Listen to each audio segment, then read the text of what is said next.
teman-teman semua, bagaimana kabarnya? Semoga kita dalam keadaan sehat ya. Nah, pada materi sebelumnya kita sudah membahas tentang arus listrik searah dan arus listrik bolak-balik.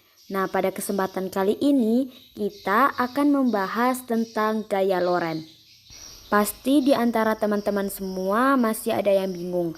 Siapa sih penemu gaya Lorentz? Apa itu gaya Lorentz? Dan bagaimana penerapan gaya Lorentz dalam kehidupan kita sehari-hari? Nah, pada kesempatan kali ini kita akan membahasnya secara tuntas. Oleh sebab itu, stay tune video kami ya teman-teman. Halo teman-teman semua. Ada yang tahu nggak sih siapa penemu gaya Lorentz? Ada yang tahu? Ya, penemu gaya Lorentz bernama Hendrik Anton Lorentz. Hendrik Anton Lorentz merupakan ilmuwan yang berasal dari Belanda yang memiliki kontribusi besar pada bidang apa itu? Pada bidang fisika dan fisika kuantum. Berdasarkan hasil kerja ilmuwan-ilmuwan sebelumnya, Lorentz mengoreksi dan merampungkan hukum gaya elektromagnetik yang sekarang menyandang namanya. Kalian tahu nggak sih, gaya Lorentz merupakan gabungan antara gaya elektrik dan gaya magnetik pada suatu medan elektromagnetik. Gaya Lorentz juga ditimbulkan karena adanya muatan listrik yang bergerak atau karena adanya arus listrik dalam suatu medan magnet. Arah dari gaya Lorentz selalu tegak lurus dengan arah kuat arus listrik dan induksi magnet yang ada. Oke, baiklah teman-teman. Bagaimana nih? Apakah kalian sudah paham mengenai gaya Lorentz? Atau belum? Atau bahkan kalian masih penasaran nih mengenai materi lebih lanjut tentang gaya Lorentz? Untuk lebih jelas mengenai rincian materi gaya Lorentz, yuk simak penjelasan berikut. Baiklah, yang pertama kita akan membahas mengenai gaya Lorentz pada kawat berarus listrik. Sebelum kita membahas mengenai hal tersebut, ada baiknya kita mengetahui terlebih dahulu apa itu gaya Lorentz. Nah, gaya Lorentz terjadi ketika sebuah kawat dengan panjang L dialiri arus listrik sebesar I dan diletakkan pada suatu medan magnetik sebesar B, maka akan timbul gaya Lorentz pada kawat tersebut. Nah, untuk lebih jelasnya, dapat teman-teman lihat pada gambar di samping. Kemudian, bagaimana untuk menentukan besarnya dari gaya Lorentz ini, terutama pada kawat yang lurus dan juga stasioner. Nah, untuk menentukan besarnya gaya Lorentz itu dengan mengombinasikan gaya Lorentz dan arus listrik, sehingga didapatkanlah persamaan gaya Lorentz adalah sebagai berikut, yaitu F Lorentz atau gaya Lorentz sama dengan I dikali L dikali B dikali sin alpha, di mana I di sini merupakan kuat arus yang mengalir pada kawat dengan satuan ampere. Kemudian L merupakan panjang kawat dengan satuan M, dan juga B merupakan kuat medan magnet dengan satuan Tesla. Lalu apa itu sin alpha? Nah, sin alpha ini atau alpha merupakan sudut yang dibentuk oleh medan magnet dan juga arah arus listrik. Nah, lalu bagaimana sih agar nilai besarnya gaya Lorentz ini akan maksimal? Nah, agar nilai gaya Lorentz itu maksimal, sudut yang harus dibentuk oleh arus listrik dan juga arah medan magnet itu harus 90 derajat atau tegak lurus. Nah, ketika sin alpha sama dengan sin 90 derajat, maka yang dihasilkan adalah sama dengan 1. Nah, ketika inilah gaya Lorentz itu akan bernilai maksimal. Sehingga rumusan yang didapat ketika gaya Lorentz ini bernilai maksimal adalah F Lorentz sama dengan I dikali L dikali B, di mana I adalah arus listrik, L merupakan panjang kawat, dan B merupakan medan magnet. Arah gaya Lorentz dapat ditentukan dengan menggunakan kaidah tangan kanan seperti pada gambar di bawah ini. Kaidah tangan kanan pertama menggunakan 3 jari tangan kanan di mana ibu jari sama dengan arah arus listrik dengan satuan I, jari telunjuk sama dengan arah medan magnet dengan satuan B, jari tengah sama dengan arah gaya Lorentz dengan satuan F. Kaidah tangan kanan kedua menggunakan telapak tangan kanan yang terbuka dan lebih mudah digunakan, terlebih lagi jika sudut alfa tidak sama dengan 90, di mana ibu jari sama dengan arah arus listrik dengan satuan I, keempat jari lain sama dengan arah medan magnet dengan satuan B, telapak tangan sama dengan arah gaya Lorentz dengan satuan F. Besarnya sudut alfa tidak mempengaruhi arah gaya Lorentz karena arah gaya Lorentz selalu tegak lurus dengan arah arus listrik dan medan magnetik. Gaya Lorentz pada kawat sejajar yang berarus listrik. Ketika terdapat dua buah kawat dengan panjang I dialiri arus listrik sebesar I yang tiap kawat diletakkan pada suatu medan magnetik sebesar B, maka akan timbul gaya Lorentz berupa gaya tarik-menarik ataupun tolak-menolak tergantung dari arah arus listrik pada tiap kawat. Jika kedua kawat memiliki arah arus yang searah, maka akan mengalami gaya tarik-menarik. Apabila arah arus pada kedua kawat saling bertolak belakang atau berlawanan, maka akan mengalami gaya tolak-menolak. Gaya Lorentz pada kawat sejajar yang berarus listrik. Besarnya gaya tarik-menarik ataupun tolak-menolak pada kawat sejajar berarus listrik dapat dicari dengan menggunakan rumus yang terdapat pada gambar, yang dimana F1 ini merupakan gaya tarik-menarik atau tolak-menolak pada kawat 1, dan F2 juga merupakan gaya tarik-menarik atau tolak-menolak pada kawat kedua. I1 merupakan kuat arus yang mengalir pada kawat 1 dan I2 merupakan kuat arus yang mengalir pada kawat 2. Mikro 0 juga merupakan permeabilitas vakum. I merupakan panjang kawat. A merupakan jarak antar kedua kawat. Mari kita pahami dari penurunan rumusnya.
Gaya Lorentz pada muatan bergerak dalam medan magnet.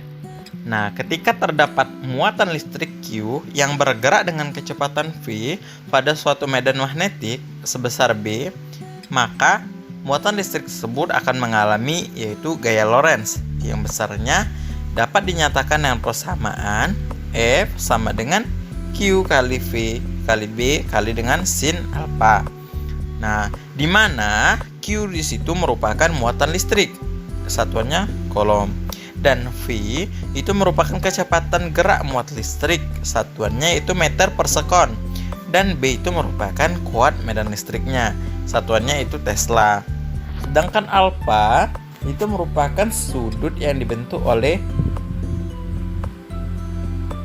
kuat medan magnet dan juga kecepatan geraknya. Selanjutnya itu gaya Lorentz pada muatan bergerak dalam medan magnet. Arah gaya Lorentz pada kasus ini adalah tegak lurus dengan arah kuat medan magnet dan arah kecepatan benda. Nah, arah gaya Lorentz ini akan berbeda tergantung muatan partikelnya. Nah, perhatikan gambar yang sebelumnya lagi sesuai dengan kaidah tangan kanan. Bila muatan Q positif, maka arah V searah dengan I. Nah, bila muatan Q negatif, maka arah V-nya akan berlawanan dengan arah Q. Agar kita semua lebih paham, mari kita simak penjelasan penurunan rumus sebelumnya.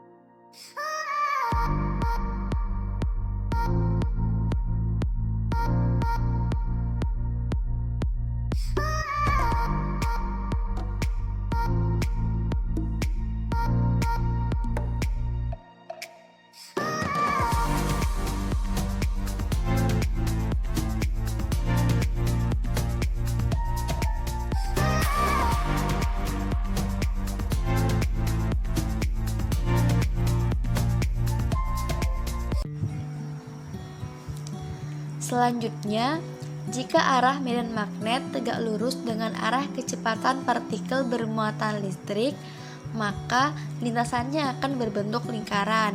Dilihat pada gambar yang telah kami sajikan ini. Sehingga partikel akan mengalami gaya sentripetal yang besarnya sama dengan gaya Lorentz-nya. Maka F Lorentz atau gaya Lorentz sama dengan F sentripetal atau gaya sentripetal. Lalu bisa kita jabarkan lagi menjadi Q dikali V dikali B sama dengan mv kuadrat dibagi R. Lalu bisa kita hitung jari-jarinya menggunakan rumus R sama dengan mv dikali Q dikali V dikali B, di mana Q merupakan muatan listrik dengan satuan Coulomb, V merupakan kecepatan gerak muatan listrik dengan satuan meter per sekon, B merupakan kuat medan magnet dengan satuan Tesla, serta R merupakan jari-jari. Selanjutnya, penggunaan konsep gaya Lorentz atau gaya magnet. Adanya gaya magnet pada penghantar berarus listrik di dalam medan magnet memungkinkan berputarnya kumparan penghantar berarus listrik di dalam medan magnet. Beberapa contoh dari penerapan konsep ini antara lain ialah motor listrik dan juga alat ukur listrik. Materi yang selanjutnya yaitu motor listrik. Motor listrik adalah alat untuk mengubah energi listrik menjadi energi kinetik. Dasar kerja motor listrik ini hampir sama dengan dasar kerja sebuah galvanometer, di mana apabila arus listrik dialirkan melalui kumparan, maka permukaan kumparan yang bersifat sebagai kutub utara akan bergerak menghadap ke selatan magnet.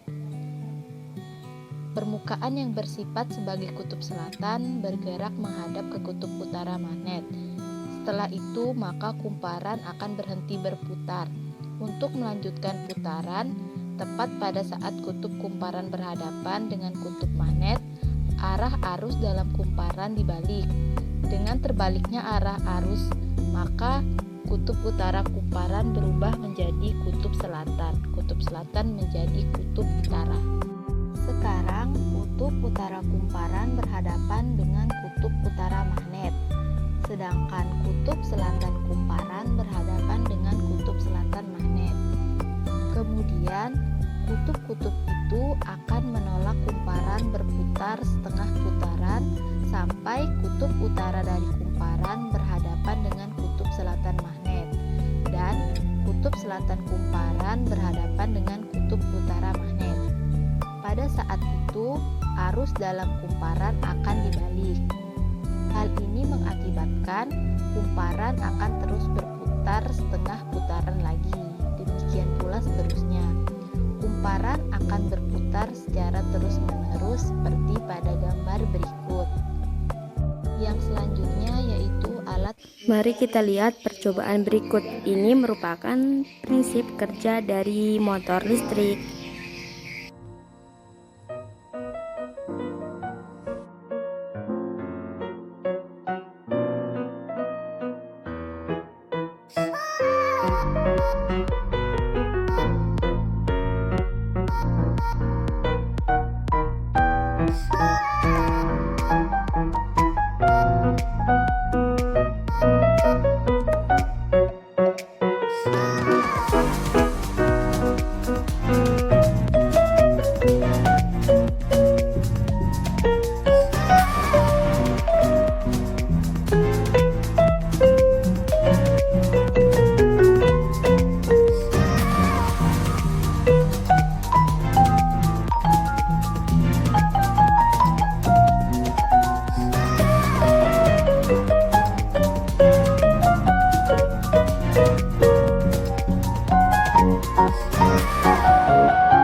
Alat pengukur listrik. Jenis alat pengukur listrik yang banyak digunakan adalah menggunakan pengukur jenis kumparan berputar. Pada dasarnya, alat pengukur ini terdiri atas yang pertama, sebuah magnet tetap berbentuk U, dan yang kedua, ruang di antara kutub-kutubnya berbentuk silinder, seperti yang terlihat pada gambar di samping. Di antara kutub-kutub itu terdapat sebuah inti besi lunak berbentuk silinder. Inti besi ini biasanya terpasang tetap pada tempat atau tidak dapat berputar. Di antara inti besi dan kutub-kutub magnet terdapat sebuah kumparan ataukah yang dapat berputar bersama dua batang poros. Pada tiap poros itu dipasang sebuah pegas spiral. Pegas spiral atau P ini akan mengatur agar jarum penunjuk atau J menunjukkan angka 0 kalau tidak ada arus yang melalui K. Apabila kumparan dialirkan arus, maka kumparan itu berputar, sebab salah satu permukaan kumparan bersifat sebagai kutub utara dan sebagai kutub selatan. Kumparan ini tidak dapat berputar secara terus karena ditahan oleh pegas spiral. Besar putarannya tergantung pada besar arus, di mana makin besar arus, maka makin besar pula sudut putarannya. Prinsip kerja seperti ini banyak digunakan pada peralatan seperti ampermeter, galvanometer, dan juga voltmeter. Selanjutnya mari kita lihat prinsip kerja pada galvanometer. Secara umum, di dalam galvanometer, di sana terdapat magnet permanen, lilitan kawat atau kumparan, jarum, pegas spiral, dan skala. Untuk mempermudah animasi, kita sederhanakan semua itu menjadi magnet dan sebuah lilitan. Di sekitar magnet terdapat medan magnet. Untuk dua kutub magnet yang saling berhadapan, garis medan magnetnya berupa garis lurus. Dalam kasus ini, dari kutub utara menuju kutub selatan. Kita dapat menyebutnya sebagai B. Selanjutnya, arus listrik mengalir dari terminal positif menuju kumparan hingga mencapai terminal negatif. Arus ini dapat diwakili oleh panah. Sebut saja sebagai I. Berdasarkan tutorial sebelumnya, kawat berarus listrik yang berada di sekitar medan magnet eksternal akan mengalami gaya Lorentz. Menggunakan kaidah tangan kanan, pada kawat di sebelah kanan, arah gaya Lorentz-nya adalah ke bawah. Sedangkan kawat di sebelah kiri, arah gaya Lorentz-nya adalah ke atas. Kedua kawat memiliki panjang yang sama dan dialiri oleh arus listrik yang sama, maka keduanya memiliki besar gaya Lorentz yang sama, namun berbeda tanda karena berbeda arah. Sehingga, resultan gaya dalam arah vertikal sigma Fy sama dengan 0. Artinya, kumparan tidak akan bergerak translasi sama sekali. Meskipun demikian, garis tengah kumparan terhubung pada sebuah poros. Kedua gaya memiliki lengan torsi dengan nilai tertentu. Menggunakan konsep torsi, kedua gaya akan memiliki torsi dengan tanda yang sama. Sigma tau sama dengan minus F1L1 minus F2L2. Nilai sigma torsi ini tidak sama dengan 0, akan tetapi kurang dari 0. Artinya, kumparan akan berputar searah dengan perputaran arah jarum jam. Namun tunggu dulu, kenapa jarum galvanometer berhenti di angka tertentu? Inilah peran dari pegas spiral. Perputaran dari kumparan menyebabkan penyimpangan posisi sudut dari pegas spiral. Menurut hukum Newton, pegas spiral akan memberikan reaksi dengan memberikan torsi dalam arah yang berlawanan. Pada nilai penyimpangan tertentu, kedua torsi ini akan seimbang. Inilah saat jarum galvanometer berhenti berputar. Untuk pengetahuan, tanpa adanya pegas spiral, kumparan akan terus berputar selama arus listrik masih mengalir, seperti yang terjadi pada kipas angin.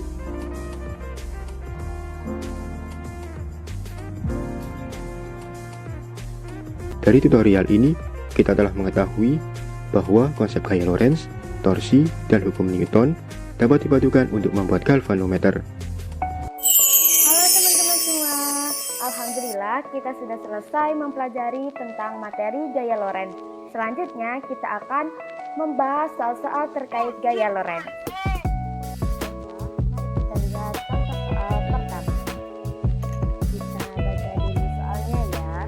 Sebuah kawat berarus listrik I sama dengan 2 ampere membentang horizontal dengan arah arus dari utara ke selatan, berada dalam adalah medan magnet homogen, B sama dengan 10 pangkat min 4 Tesla dengan arah vertikal ke atas. Bila panjang kawatnya 5 meter dan arah arus listrik tegak lurus arah medan magnet, berapa besar dan arah gaya Lorentz yang dialami oleh kawat? Baiklah, yang pertama kita tuliskan terlebih dahulu hal-hal yang diketahui dari soal, yaitu ada kuat arus I sama dengan 2 ampere, medan magnet B sama dengan 10 pangkat min 4 Tesla, dan panjang kawat L sama dengan 5 meter. Kemudian, apa yang ditanya dari soal? Yang ditanya adalah besar gaya Lorentz dan arah gaya Lorentz. Ini merupakan contoh soal gaya Lorentz pada kawat berarus listrik. Nah, pada materi sebelumnya kita ketahui bahwa rumus gaya Lorentz dari kawat berarus yaitu F sama dengan I kali L kali B kali sin theta. Kemudian kita masukkan angka-angka yang sudah diketahui tadi ke dalam rumus. Sehingga F sama dengan 2 ampere dikali 5 meter dikali 10 pangkat min 4 Tesla dikali sin 90 derajat. Maka F sama dengan 10 pangkat min 3 Newton dengan arah gaya menuju ke barat.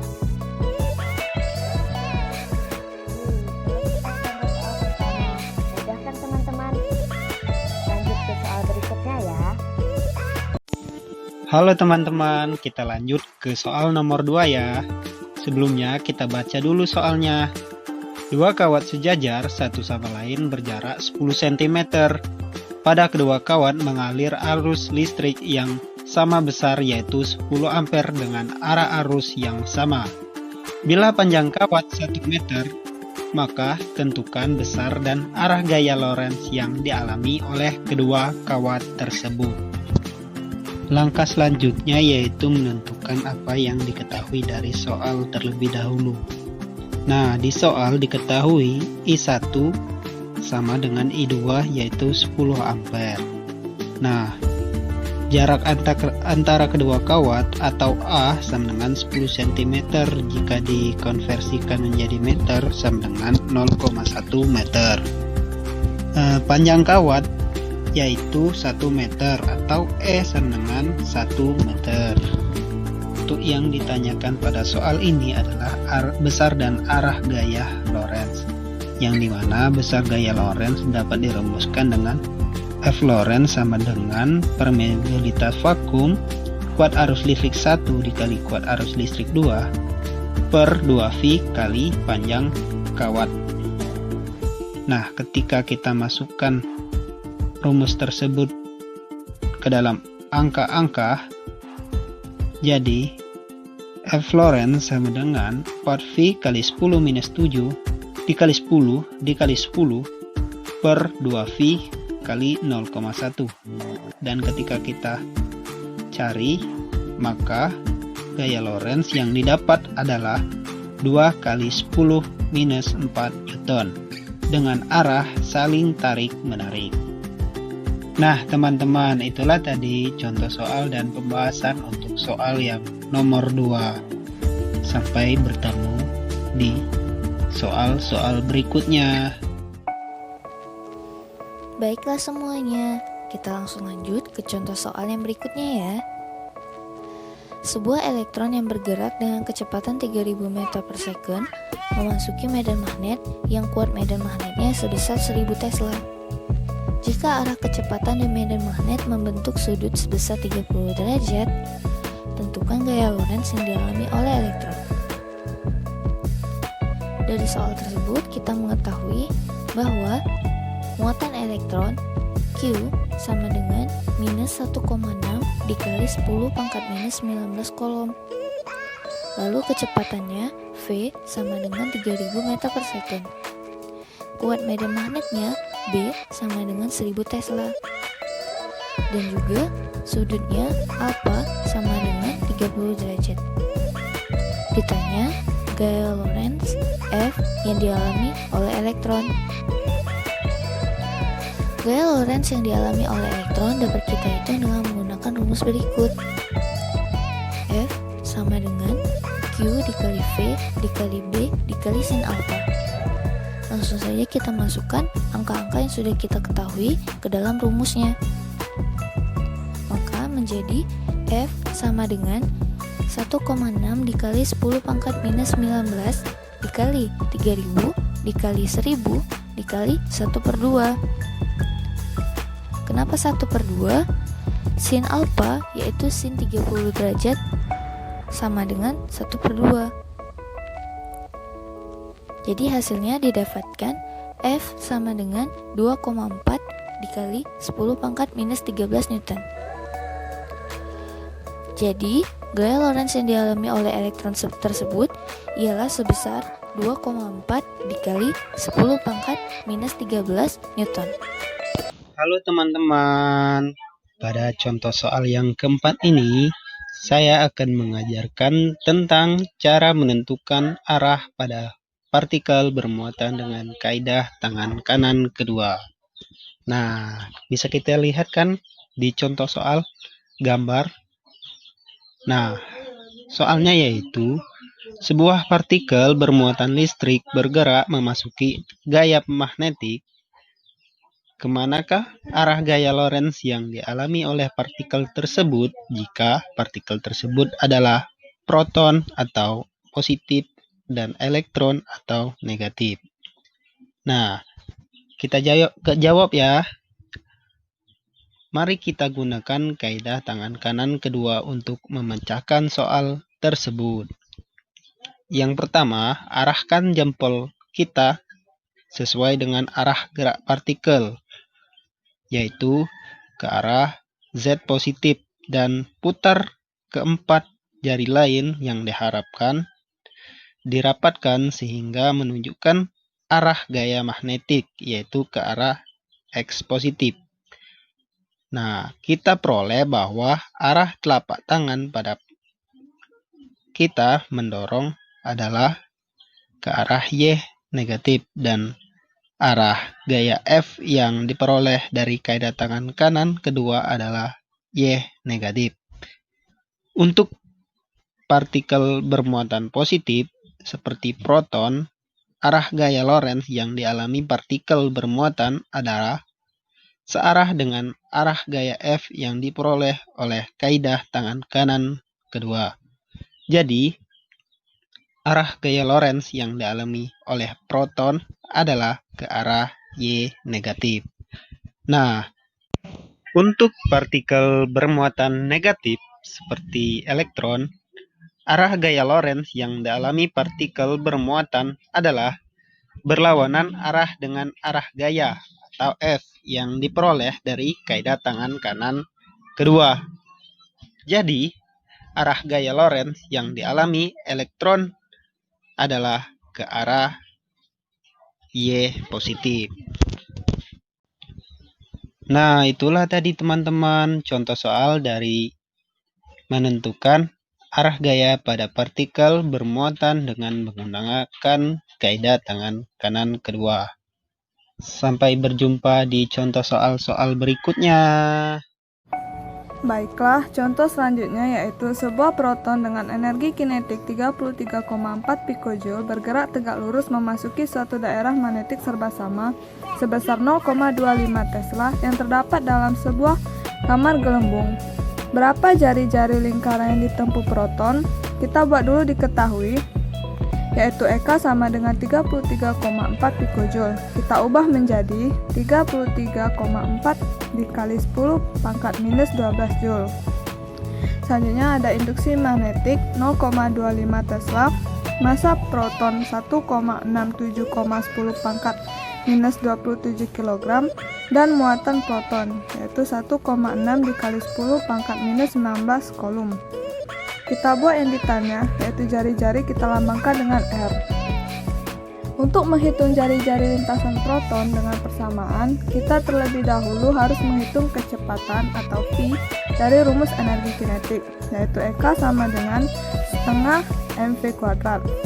V Jika kita ingin mencari V kuadrat, kita ubah menjadi V kuadrat sama dengan 2EK per M. Kita masukkan angka-angkanya, kemudian kita dapatkan hasil 4 dikali 10 pangkat 16. Untuk mencari V saja, kita akarkan hasil dari V kuadrat tadi sehingga menjadi 2 dikali 10 pangkat 8 meter per sekon. Baru kita masukkan ke rumus R sama dengan MV per QB. Kita masukkan angka-angkanya tadi sehingga didapatkan hasil 8 dikali 8,35 mu meter. Sekian presentasi dari kami, semoga dapat bermanfaat untuk kita semua. See you teman-teman. Jaga kesehatan, semoga kita dapat bertemu di semester depan ya.